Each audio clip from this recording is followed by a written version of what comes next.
Olá, meu irmão, minha irmã, domingo 9 de julho, 14º domingo do tempo comum. Uma alegria estarmos juntos para a nossa homilia diária. Eu quero acolher quem pela primeira vez nos encontra aqui nesse canal do YouTube. Seja muito bem-vindo, muito bem-vinda para estar aqui conosco. Se inscreva, ative as notificações, joinha, like, comentário.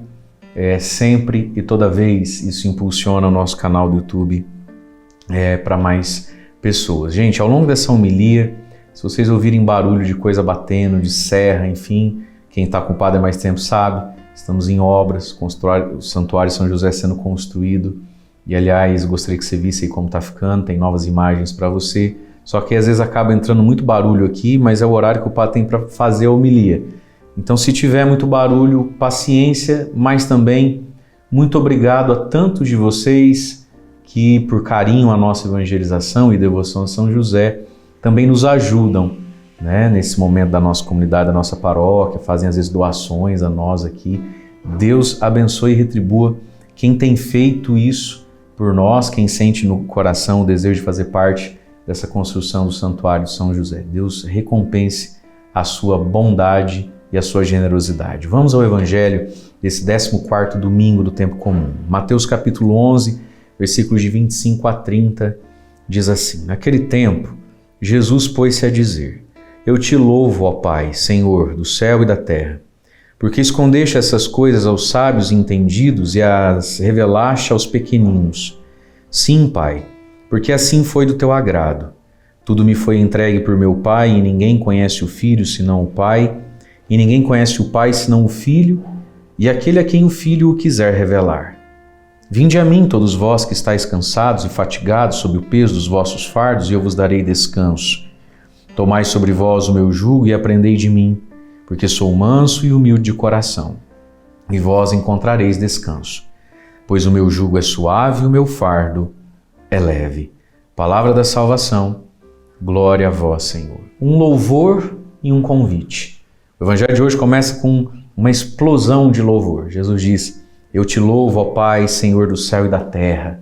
E Jesus louva pelo quê?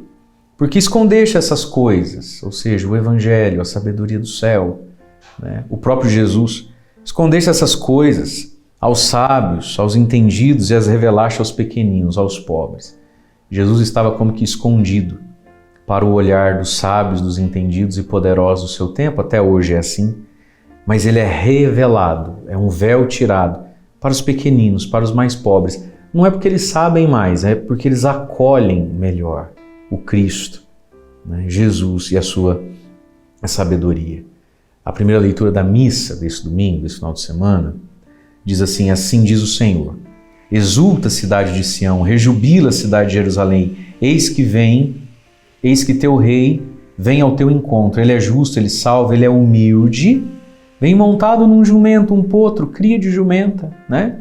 Olha só. Então já estava prefigurado lá em Zacarias que o grande rei e salvador vem humilde, vem pequeno, vem simples. E é aqui que muita gente tropeça, né? É aqui que muita gente não consegue dar o passo. A fé, muitas vezes, ela é muito singela, ela é muito simples. Muitas vezes ela não tem o glamour e a ostentação das coisas desse mundo.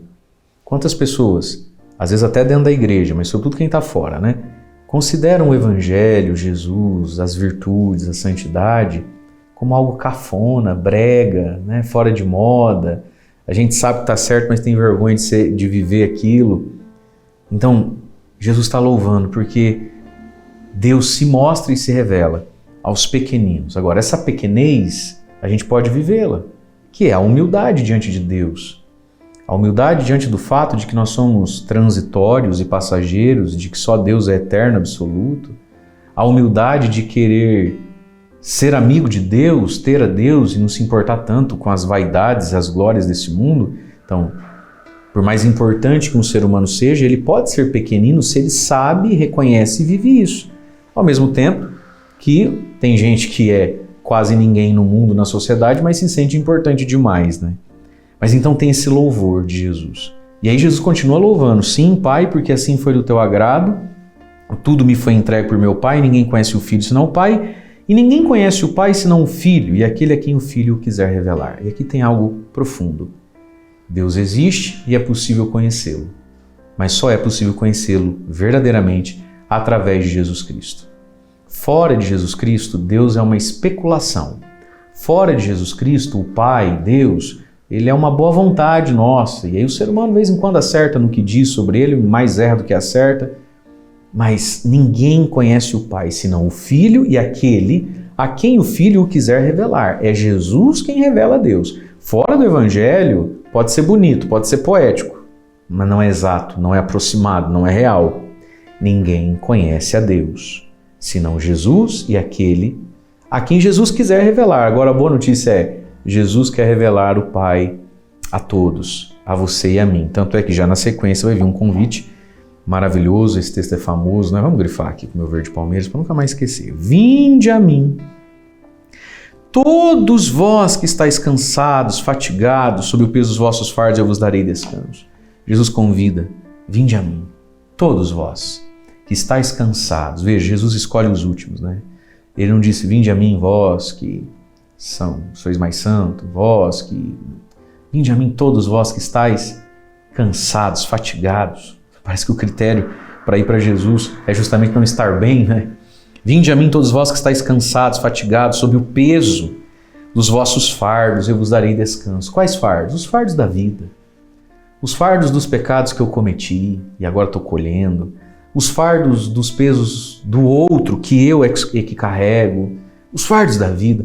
Você tem um fardo? Está pesado, está carregado? Vinde a mim. E Jesus diz, eu vos darei descanso. Você vai descansar a mente, o coração, a alma. Queridos, nós precisamos ir a Jesus. A oração é lugar de descanso, né? Eu vos darei descanso. A gente precisa rezar. A gente precisa aprender a fechar o olho, ficar quieto diante de e junto com, na presença de Jesus, na presença de Deus. Existe um descanso que só Jesus pode dar. Só a fé pode transmitir, incutir, derramar e deixar em nós. Tem coisas que só a fé dá. Então, existe descanso num passeio? Existe. Existe descanso emocional, espiritual, em comer uma comida gostosa, comprar aquilo que eu queria comprar? Existe. A vida humana traz seus alívios. Mas existe um descanso que só Jesus pode dar. E é por isso que muitas pessoas estão tão cansadas, apesar de terem tantos prazeres. Porque o descanso que só Jesus dá, que é esse toque na alma, lá no fundo, através dos sacramentos, da comunhão, da Eucaristia, a pessoa não está recebendo, ou não está recebendo direito. E Jesus está dizendo para você, vem para mim que eu te descanso. Como que isso acontece? Tomai sobre vós o meu jugo e aprendei de mim, porque sou manso e humilde de coração, e vocês encontrarão descanso. Portanto, o descanso é fruto de um aprendizado, de aprender duas virtudes. Mansidão para consigo e para com o próximo, e humildade de coração para com Deus e para com a vida. Quem é manso e humilde é mais descansado.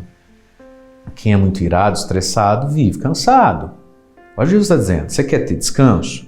Então aprenda a ser manso e humilde. Mansidão e humildade. Em palavras, atitudes, em pensamentos que a gente alimenta, em sentimentos que a gente alimenta dentro de nós. Se a gente não aprende a ser manso e humilde, a gente vai viver cansado, né? Mas quem aprender a ser manso e humilde, porque Jesus é manso e humilde, tanto é que ele vai dizer então, aprendei de mim. E aprender o que dele? Mansidão e humildade.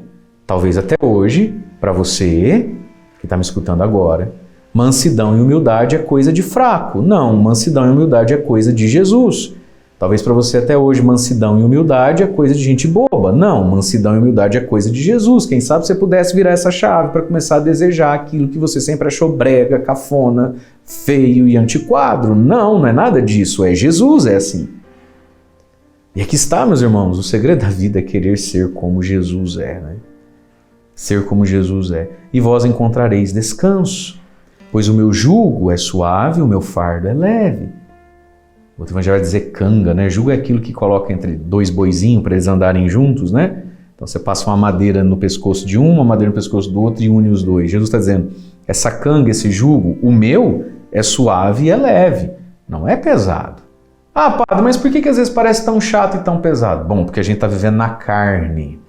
E aí, segunda leitura da missa desse domingo, carta de São Paulo aos Romanos, né? versículo 9, depois versículos 11 e 13. Irmãos, vós não viveis segundo a carne, mas segundo o Espírito, se realmente o Espírito de Deus mora em vós. Se alguém não tem o Espírito de Cristo, não pertence a Cristo. Mas se o Espírito daquele que ressuscitou Jesus dos mortos, o Espírito do Pai, o Espírito Santo do Pai, que ressuscitou Jesus dos mortos, levantou Jesus lá do túmulo, se esse Espírito Santo mora em vós, então aquele que ressuscitou Jesus dos mortos, Deus Pai, vivificará, presta atenção nessa expressão, vivificará também vossos corpos mortais por meio do Espírito que mora em vós. Veja, o Espírito Santo vivifica essa carne mortal, preguiçosa, dada aos vícios, às fraquezas. O Espírito Santo, então, ele vivifica esse corpo mortal por meio do Espírito Santo. Deus nos vivifica, nos dá energia, nos dá força, vigor, fortaleza, temperança, disponibilidade para o bem. Portanto, irmãos, Paulo vai dizer, nós temos uma dívida, mas não é para com a carne, para com o ser humano, porque o ser humano não fez isso por você, então você não deve isso a ele, para vivermos segundo a carne, para vivermos segundo o mundo. Eu não devo nada para a carne nem para o mundo, eu devo a Deus, que me criou, me salvou, me resgatou e que me vivifica. Mas nós às vezes teimamos em viver essa vida como se a gente fosse devedor da Tati, da Pati, da Nath, da Rafa, sabe? Do Theo, do Léo, do Miguel e do Enzo. Meu irmão, você não deve nada para ninguém, você deve a Deus. E é bom estar em dia com Ele, né? Porque um dia nós seremos, né, virá para julgar os vivos e os mortos. Mas olha o que Paulo está dizendo aos romanos. Vocês experimentaram o Espírito Santo vivificador. Vocês não devem mais nada para a carne nem para o...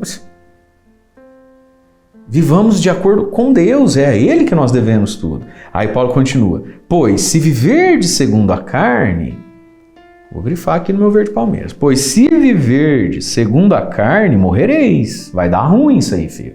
Não tem como dar certo. Mas se pelo Espírito matardes o procedimento carnal, então vivereis. Gente, o jugo de Cristo aqui sobre os nossos ombros, que são os 10 mandamentos, o Evangelho, a doutrina da igreja. Ser cristão, ser católico. Não é pesado. Mas então por que tem hora que a gente, para ser cristão, parece que está carregando uma tonelada? Porque nós estamos na carne e não no Espírito. Então voltemos a uma vida segundo o Espírito Santo, no Espírito Santo, para que a gente possa desfrutar o jugo suave, o fardo leve de Cristo e termos como fruto, né, a mansidão e a humildade. Deus abençoe você. Em nome do Pai, do Filho e do Espírito Santo. Amém.